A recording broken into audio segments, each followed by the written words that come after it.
মাসে পদার্পণ করল কাকসার রাজবাদ ত্রিবর্ণ সংঘ ক্লাবের কালী পুজো। এবছর এই পুজোর মূল আকর্ষণ দেবীর উচ্চতা। এবছর 21 ফুট উচ্চতার দেবীর মূর্তি তৈরি করা হয়েছে। অন্যান্য বছর থিমের মণ্ডপ তৈরি হলেও এবছর লোকসংস্কৃতিকে তুলে ধরার জন্য পুরুলিয়ার ছৌ নাচের আয়োজন করা হয়।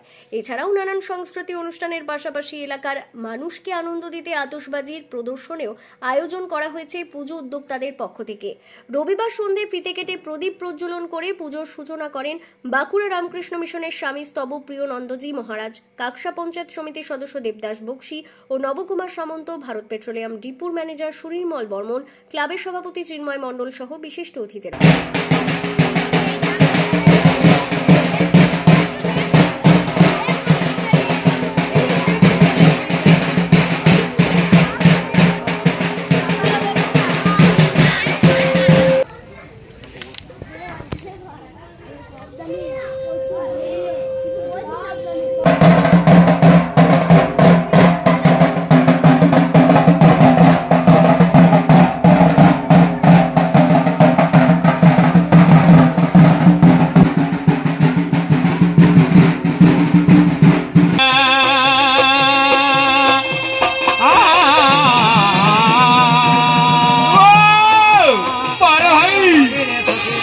সমাজসেবক দেবদাস বক্সি মহাশয়কে আমরা বরণ করে নেব সুনির্মল বর্মন মহাশয়কে, ডিপো ম্যানেজার বিপিসিএল, ওনাকে চন্দনের ফোঁটা দিয়ে আমাদের ক্লাবের পক্ষ থেকে বরণ করে নিচ্ছেন আমাদের ছোট্ট বোনেরা।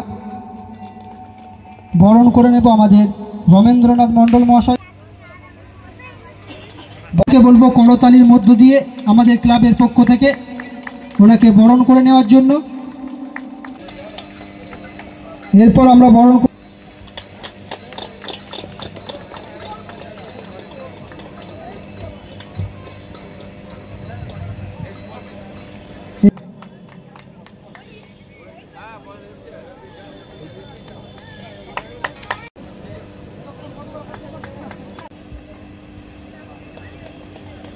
দিয়ে আপনাদের আনন্দ দেওয়ার চেষ্টা করব। তাই সমগ্র গ্রামবাসীদের কাছে আমাদের অনুরোধ, অনুষ্ঠান শুরু করছি।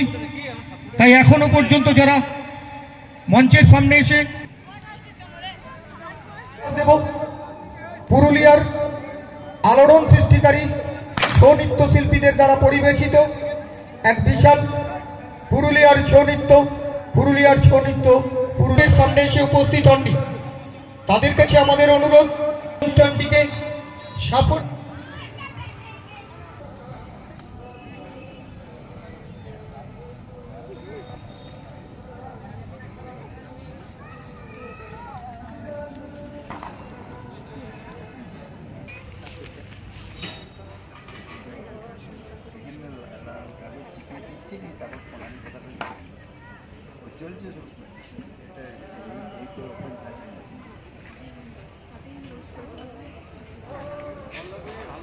না ঠিক আছে না, আমি দেখে নিলাম, আমাদের দেখা হয়ে গেছে, এবার খুলে দিচ্ছি। তুমি তোমার কাজ করো।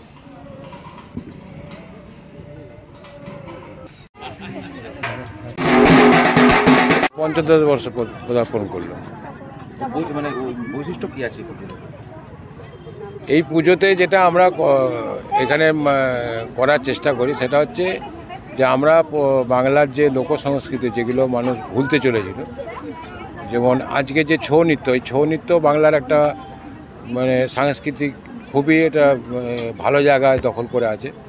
পুরুলিয়া থেকে এসছে তারা, এবং এই ছাড়া এই মঞ্চে আমরা বিভিন্ন প্রোগ্রাম যেমন রাইবেশে, রনপা, ঝুমুর, মূকাভিনয়, পুতুল নাচ, এইসব লোকসংস্কৃতিগুলো আমরা তুলে ধরার চেষ্টা করি।